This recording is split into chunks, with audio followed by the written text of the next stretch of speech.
ತಾಯಿ ಮಗ ಇಬ್ಬರು ಸೇರಿಕೊಂಡು ಒಂದು ಕ್ಲೌಡ್ ಕಿಚನ್ ಸ್ಟಾರ್ಟ್ ಮಾಡಿ 9 ತಿಂಗಳ ಹಿಂದ್ಗಡೆ ಈಗ ಒಂದು ಡೈನಿಂಗ್ ಪ್ಲೇಸ್ನು ಸೆಟಪ್ ಮಾಡಿದ್ದಾರೆ. ಜಾಗ ಹೆಸರು ಬಂದ್ಬಿಟ್ಟು ಅಕ್ಷಯ್ ಬಿರಿಯಾನಿ ಮನೆ ಅಂತ ನಮ್ಮಿರನಲ್ಲೇ ಇದೆ.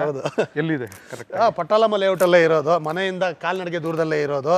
ಕಾಡುಗೋಡಿ ಪಟಾಲಮ್ಮ ಲೇಔಟ್ನಲ್ಲಿರುವಂಥ ಒಂದು ಇಡನ್ ಜಮ್ ಅಂತಲೇ ಹೇಳ್ಬೋದು. ಸಿಂಪಲ್ ಆದ ಆ್ಯಂಬಿಯನ್ಸು, ಕೂಲ್ ಆದ ಎನ್ವೈರ್ನ್ಮೆಂಟು. ಇಲ್ಲಿ ಸೌದೆ ಒಲೆಯಲ್ಲಿ ಮಟನ್ ಬಿರಿಯಾನಿ, ಚಿಕನ್ ಬಿರಿಯಾನಿ ಮಾಡ್ತಾರೆ. ಪಕ್ಕಾ ಹೊಸಕೋಟೆ ನಾಡಿ ಸ್ಟೈಲ್ ಮಸಾಲೆ ಆಗಿರುತ್ತೆ ಇದು. ಪ್ರತಿಯೊಂದು ಇಂಗ್ರೀಡಿಯೆಂಟ್ಸ್ನ ತಂದು ಇವರು ಮನೆಯಲ್ಲೇ ಮಸಾಲೆ ರೆಡಿ ಮಾಡಿಕೊಂಡು ಮಟನ್ ಬಿರಿಯಾನಿಗೆ, ಚಿಕನ್ ಬಿರಿಯಾನಿಗೆ ಬಳಸ್ತಾರೆ. ನಾವಿಲ್ಲಿ ಮಟನ್ ಬಿರಿಯಾನಿ ಮಾಡೋದನ್ನ ಹೈಲೈಟ್ಸ್ನ ಇಲ್ಲಿ ಶೂಟ್ ಮಾಡಿ ಹಾಕಿದ್ದೀವಿ. ನೋಡಿ ಹೇಗಿತ್ತು ಅಂತ ಕಮೆಂಟ್ ಬಾಕ್ಸಲ್ಲಿ ತಿಳಿಸಿ. ನಾವು ರೀಸೆಂಟಾಗಿ ವಿಸಿಟ್ ಮಾಡಿ ಒಂದು ಎಪಿಸೋಡ್ ಮಾಡಿ ನಮ್ಮ ಯೂಟ್ಯೂಬ್ ಚಾನಲ್ ಮತ್ತು ಫೇಸ್ಬುಕ್ ಪೇಜ್ನಲ್ಲಿ ಹಾಕಿದ್ದೀವಿ. ಇಲ್ಲಿ ಮಟನ್ ಬಿರಿಯಾನಿ, ಚಿಕನ್ ಬಿರಿಯಾನಿ ಜೊತೆಯಲ್ಲಿ ಚಿಕನ್ ಲಾಲಿಪಾಪ್, ಚಿಕನ್ ಕಬಾಬ್, ಚಿಲ್ಲಿ ಚಿಕನ್, ಪೆಪ್ಪರ್ ಚಿಕನ್ ಸಿಗುತ್ತೆ, ಮುದ್ದೆ ಊಟ ಸಿಗುತ್ತೆ. ಅದ್ಭುತವಾದ ಒಂದು ಡಿಶಸ್ ಅಂತಲೇ ಹೇಳೋಕ್ಕೆ ಇಷ್ಟಪಡ್ತೀವಿ. ಪಕ್ಕಾ ನಾಡಿ ಸ್ಟೈಲ್ ನಮಗಂತೂ ತುಂಬಾ ಇಷ್ಟ ಆಯಿತು. ಅದಕ್ಕೆ ಈ ಜಾಗನ ನಿಮಗೆ ರೆಕಮೆಂಡ್ ಮಾಡ್ತಾ ಇದ್ದೀವಿ.